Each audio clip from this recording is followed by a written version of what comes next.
Hello అండి. ఈరోజు special ఆయి బూరి. యాక్చువల్గా దీన్ని ఆవిరి బూరి అంటారు. ముందుగా పావు కేజీ శనగపప్పు, పావు కేజీ మినపగుళ్ళు వేరువేరుగా 2 గంటల పాటు నానబెట్టుకోవాలి.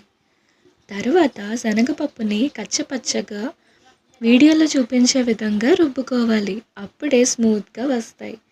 మినపగుళ్ళు చాలా స్మూత్గా రుబ్బుకోవాలి. ఇవి 2 వేరువేరుగా రుబ్బుకోవాలి. శనగపప్పు రుబ్బులో 3 చిటికెల సాల్ట్ని యాడ్ చేసుకోవాలి. నెక్స్ట్ ఇడ్లీ పాత్ర తీసుకొని వాటికి నెయ్యి లేదా ఆయిల్ రాసుకొని శనగపప్పు రుబ్బుని ఇడ్లీ పెట్టుకునే విధంగా ఆవిరి పెట్టాలి.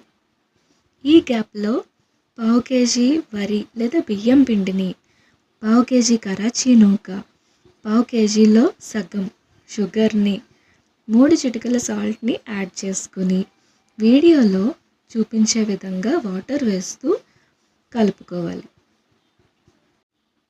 ఇడ్లీ అయిన తర్వాత వేడివేడిగా చూపించే విధంగా ఉండలు లేకుండా కలుపుకోవాలి.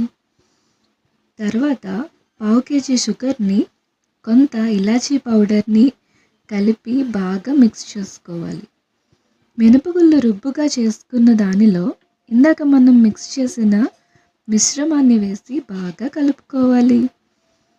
ఇప్పుడు ఇడ్లీలను మెత్తగా చేసుకున్నాం కదా, వాటిని చిన్న చిన్న బాల్స్ లాగా చేసుకోవాలి. నెక్స్ట్ కడాయి తీసుకొని బూరి మునిగేంత ఆయిల్ వేసుకొని కాగిన తర్వాత బాల్స్గా చేసుకున్న వాటిని తోపులో వేసుకొని, అంటే ఇందాక మనం మిక్స్ చేసుకున్నాం కదా రుబ్బుని, దానిలో వేసుకొని వీడియోలో చూపించే విధంగా ఫ్రై చేసుకోవాలి. అవి గోల్డెన్ కలర్లో మారిన తర్వాత బయటికి తీసేయాలి. ఈ రెసిపీ చాలా కష్టంగా ఉంటుంది, కానీ వీడియోలో చూపించినట్టుగా చేసుకుంటే మనం చాలా సింపుల్గా రుచికరమైన ఆవిరి బూరెలను తయారు చేసుకోవచ్చు. మీరు కూడా పండగ స్పెషల్గా తయారు చేసుకుంటారు కదా.